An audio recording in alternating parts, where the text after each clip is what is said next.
嗱，人生14歲啦，第一，人生最大的敵人咧係自己係啦。第二，人生最大的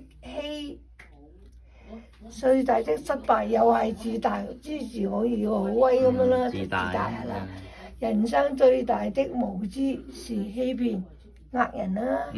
嗱，第四係人生最悲哀的事欺咩啊？欺詐即係咩咯？我讀俾你聽啊，鳳。第五咧，人生最大的錯誤係自欺啊！人生最大的罪過係自欺欺人。第七，人生最可憐呢個連字，可憐的性情是自卑，即係自卑即係睇自己啊嘛。係啦，第八，人生最可佩服嘛的是精進，佩服自己即係自己好咩啦。第九，人生最大的破產是絕望，成日諗住好絕望咁樣啦。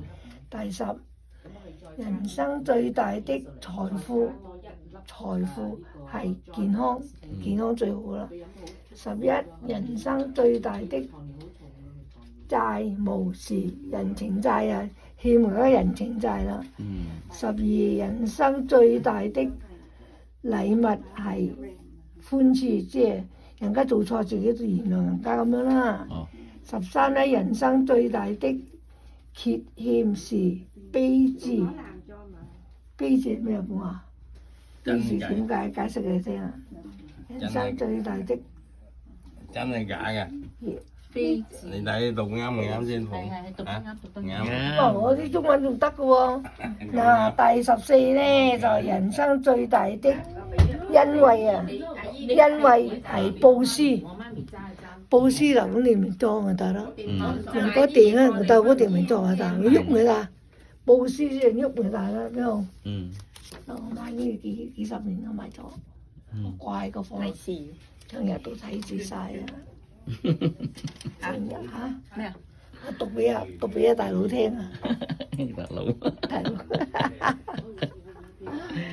呢張嘢好好啊！我買咗好耐噶啦。講你啲相啦，徐小鳳啊，指俾紅睇徐小鳳邊度？乜鬼啊嗰啲？徐小鳳，嗰時阿美話汪明荃啊，唔知。